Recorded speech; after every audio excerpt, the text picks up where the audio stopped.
परराष्ट्र मंत्री एस जयशंकर आजपासून 3 देशांच्या परदेश दौऱ्यावर आहेत। नेदरलँड, जर्मनी आणि डेन्मार्क देशाच्या दौऱ्यावर असणार आहेत। भारत पाकिस्तान तणावाच्या नंतर एस जयशंकर यांचा हा पहिलाच विदेश दौरा असेल।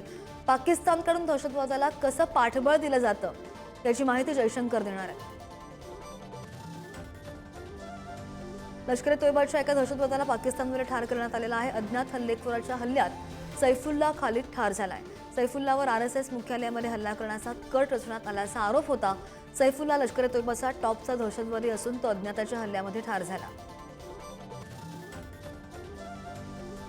पाकिस्तानच्या आयएसआयसाठी हेरगिरी केल्याच्या आरोपाखाली उत्तर प्रदेशच्या रामपूर येथील शहजाद नावाच्या व्यक्तीला अटक झालेली आहे।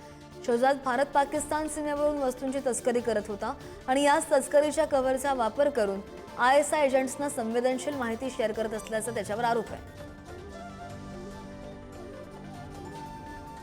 पाकिस्तानला नाणेनिधीच्या नव्या 11 अटींची वेचण घालण्यात आली आहे। भारतासोबतच्या संघर्षानंतर 2.5 लाख कोटी रुपयांहून अधिक म्हणजे 18% जास्त संरक्षण खर्च राखून ठेवण्याच्या सूचना दिलेल्या आहेत। तर कृषी उत्पन्नावर सुद्धा कर लावण्याची नवीन कायदे करण्याच्या सूचना देण्यात आलेल्या आहेत।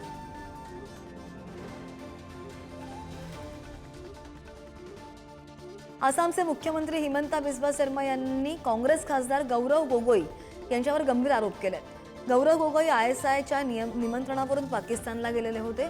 तर पाकिस्तानमधील गृह विभागाच्या निमंत्रणावरून गोगोई तिथे गेले आणि त्यानंतर भारतामध्ये आल्यावर त्यांनी राफेल खरेदीचा विरोध केला असा आरोप शर्मा यांनी केला। गौरव गोगोईंनी सर्व आरोप फेटाळून लावले।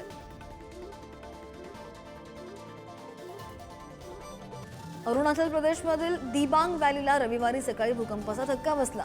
याची तीव्रता 3.8 रिश्टर स्केल इतकी नोंदवण्यात आलेली आहे। पण भूकंपाची तीव्रता मध्यम असल्यामुळे यामध्ये कोणत्याही प्रकारची जीवित अथवा वित्तहानी झाली नाही।